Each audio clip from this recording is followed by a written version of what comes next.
This module is about higher education laws. इस module में हम देखेंगे कि what is a higher education law, what is its scope and what are the complexities involved in making higher education laws. So सबसे पहले देखते हैं कि what is a higher education law. The higher education law is a comprehensive statement or a formal expression defining the higher education, establishing principles related to the functioning, duties, authority and responsibilities regarding education, research, publication, teaching staff, student and other personnel of institution of higher education and their governing bodies. क्योंकि higher education का purpose सिर्फ teaching नहीं है, बल्कि higher education का purpose knowledge generation भी है. So research and publications are important elements of higher education. तो जो हायर एजुकेशन का लॉ है, it should be very comprehensive. It should address all aspects of higher education. उसमें चाहे वो टीचिंग हो, चाहे वो स्टूडेंट्स है, चाहे वो रिसर्च है, तो उसके बारे में एक जो फॉर्मल एक्सप्रेशन है, जो फॉर्मल स्टेटमेंट है, that is known as higher education law. अभी देखते हैं कि इसमें कॉम्प्लेक्सिटीज क्या है. The boundaries of higher education system are not always easy to define, as higher education activities may take place within the domains of other ministries or agencies. क्योंकि higher education जो है ये it is very integrated education. एक university के अंदर science के institutions और departments भी होंगे, उसमें बैंकिंग का भी कोई ना कोई शोबा होगा, इसी तरीके से ह्यूमैनिटीज़ का भी होगा, कंप्यूटर्स का भी होगा. तो क्योंकि एक यूनिवर्सिटी के अंदर, एक इंस्टीट्यूट के अंदर बहुत सारे डिफरेंट जो आपके हैं शोबे हैं वो मौजूद हैं, तो हायर एजुकेशन के लिए थोड़ी दिक्कत ये हो जाती है कि ये किसी एक डोमेन के अंडर फिक्स नहीं हो रही होती, इसकी कोई एक बाउंड्री नहीं होती है. इसमें और मिनिस्ट्रीज जो हैं वो भी इन्वॉल्व हो सकती हैं और होती हैं, जैसे कि ministries of science, industry and technology, defence ministry, military और naval academies. The ministry of health might have medical schools and award degrees.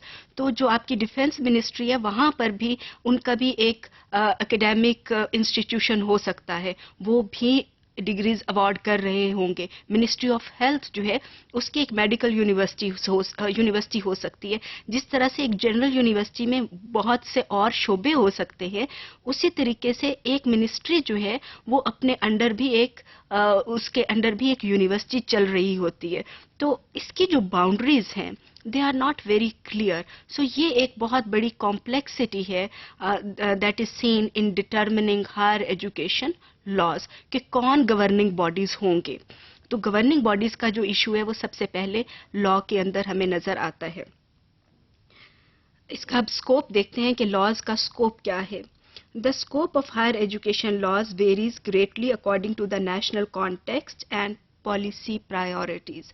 तो हम ये नहीं कह सकते कि हायर एजुकेशन का scope all over the world एक जैसा होगा या ऑल ओवर द कंट्री एक जैसा होगा.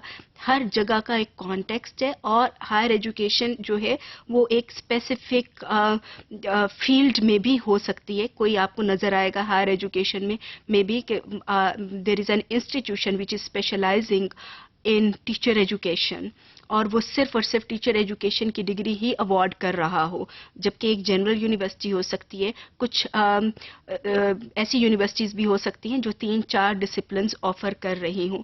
तो जो स्कोप है it is very contextualised. In some countries, the laws are very brief, while others aim to make them comprehensive by a consolidation or clarification of previous legislation. तो कुछ laws बहुत brief होते हैं और कुछ cases में laws जो होते हैं वो बहुत comprehensive होते हैं.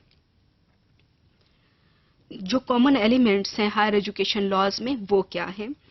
Clarification of the powers of the Ministry of Education or its equivalent and the buffer body if any. Pakistan के केस में higher education commission is a buffer body.